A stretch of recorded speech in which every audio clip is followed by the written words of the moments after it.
Welcome back to Race Report, everyone. We're just starting to see the first images of our 2022 cars coming out right now. Haas just released theirs. We have upcoming releases from the rest of the teams in the next week or two. And it is time to start feeling excited for the F1 2022 season. But what can we expect from our cars this season? They've gone through a radical redesign, a massive change. Adrian Newey has actually said this is the biggest change in decades for Formula One cars. So what can we actually expect from these cars? We know that F1 intends to make racing better, closer racing, easier overtakes, a far more enjoyable product for us as fans. So the main goal of these changes coming into the 2022 season was to allow for closer racing, less dirty air coming out from behind the cars to allow for easier passes. The way F1's gone about this is by heavily affecting the way the cars look and the aerodynamics that they have on the car. For instance, the barge boards at the bottom of the car, which heavily affected the turbulence that came out the back, are now gone. That's all standardized. The front and rear wings are now also one piece, rather than having veins and outlets and all these things sticking out of them to affect airflow. They're now one piece. That, in my opinion, doesn't just affect the airflow, but also makes them look a bit slicker as well.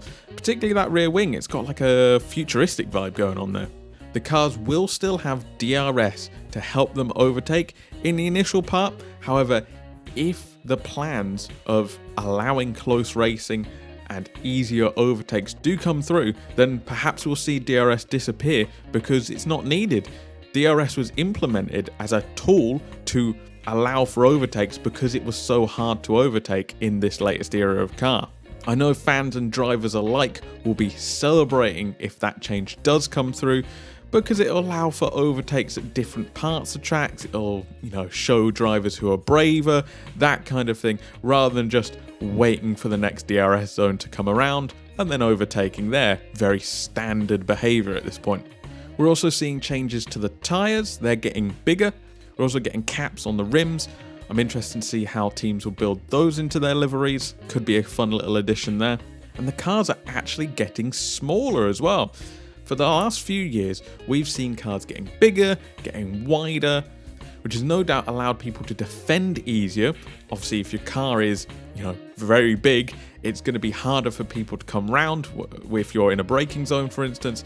So a smaller car will hopefully allow for a more overtaking, again, coming back to this point. The cars are still quite heavy.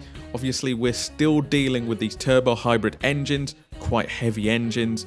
So unfortunately, they're not going to get any lighter. And this mixed with the aerodynamics we were set to lose did worry a few people when it came to the speed we'd be losing. A lot of people, when these regulations were first announced, thought we were going to lose a lot of speed off of the current cars. However, it has come out since the design process started with the teams that they think, using a few tricks here and a bit of magic there, that we will be able to retain the speed we had last season with these new cars, which I don't know how they're going to do it, but I'm fascinated to find out. Personally, I think the look of the 2022 cars is quite cool. It's quite futuristic. It's got a nice vibe to it. I didn't really like the livery they put on it on Silverstone last year. It was a bit garish, but since we've had mock-ups come out and Haas have released theirs and stuff like that, you're starting to get a good feel for it, and I reckon it's looking pretty good. It'll be interesting to see what it looks like out on track when testing gets started in a couple of weeks. What do you guys think? Are you looking forward to seeing what these new generation of cars can do? Are you excited about the massive technical changes that have come in? Let me know in the comments, and I'll catch you in the next one.